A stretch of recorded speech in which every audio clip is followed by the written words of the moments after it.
Hai semuanya, pada video kali ini saya akan memberikan sedikit penjelasan terkait dengan mengelola keuangan dan sumber daya manusia atau SDM. Sebelumnya perkenalkan nama saya Arya Fauzan Adima, mahasiswa Universitas Teknokrat Indonesia. Baik, yang pertama yaitu mengelola keuangan. Mengelola keuangan adalah proses merencanakan, mengorganisasikan, mengarahkan, dan mengendalikan arus uang dalam suatu organisasi.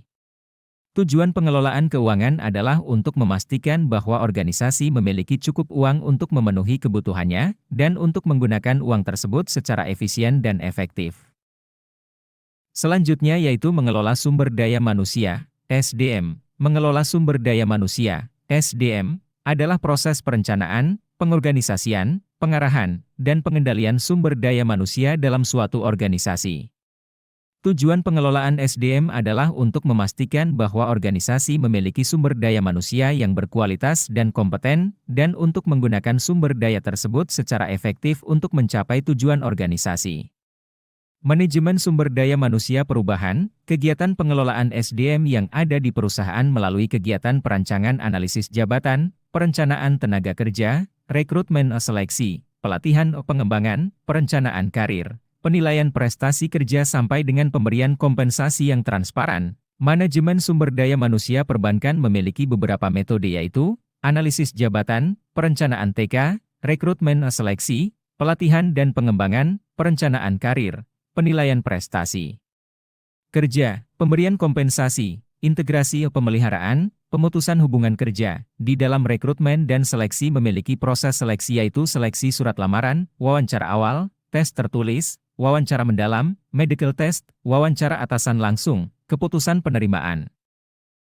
Di slide ini ada teknik pelatihan dan pengembangan. Yang pertama, on-the-job training, yaitu ada bagian-bagian organisasi yang ada dalam perusahaan, praktik kerja dalam berbagai macam keterampilan, melatih karyawan tentang cara pelaksanaan pekerjaan, magang dan penugasan tugas sementara. Selanjutnya yang kedua, teknik presentasi dan metode simulasi. Di sini ada teknik presentasi, sistem perkuliahan, video, konferensi dan metode simulasi, studi kasus, role-playing, business game, vestibule. Training, latihan laboratorium. Selanjutnya keuntungan perencanaan karir, mengurangi tingkat turnover karyawan, meningkatkan potensi karyawan dalam bekerja, pengembangan karyawan untuk promosi lebih mudah dan memberikan kepuasan kerja pada karyawan. Kegiatan pengelolaan keuangan memiliki beberapa contoh kegiatan yaitu perencanaan anggaran, pembukuan, pengendalian pengeluaran, pengelolaan kas, pengelolaan investasi, pengelolaan pinjaman. Kegiatan pengelolaan SDM juga memiliki beberapa contoh kegiatan yaitu perencanaan kebutuhan SDM, rekrutmen dan seleksi, pelatihan dan pengembangan, kompensasi dan tunjangan, kinerja dan penilaian, hubungan industrial. Jadi, kesimpulan yaitu pengelolaan keuangan dan SDM adalah dua aspek penting yang harus dikelola dengan baik oleh setiap organisasi.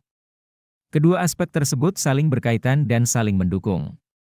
Pengelolaan keuangan yang baik akan memastikan bahwa organisasi memiliki sumber daya yang cukup untuk memenuhi kebutuhan SDM. Sementara itu, pengelolaan SDM yang baik akan memastikan bahwa organisasi memiliki sumber daya manusia yang berkualitas dan kompeten untuk mengelola keuangan organisasi. Baik, mungkin ini saja sedikit materi yang bisa saya sampaikan. Terima kasih.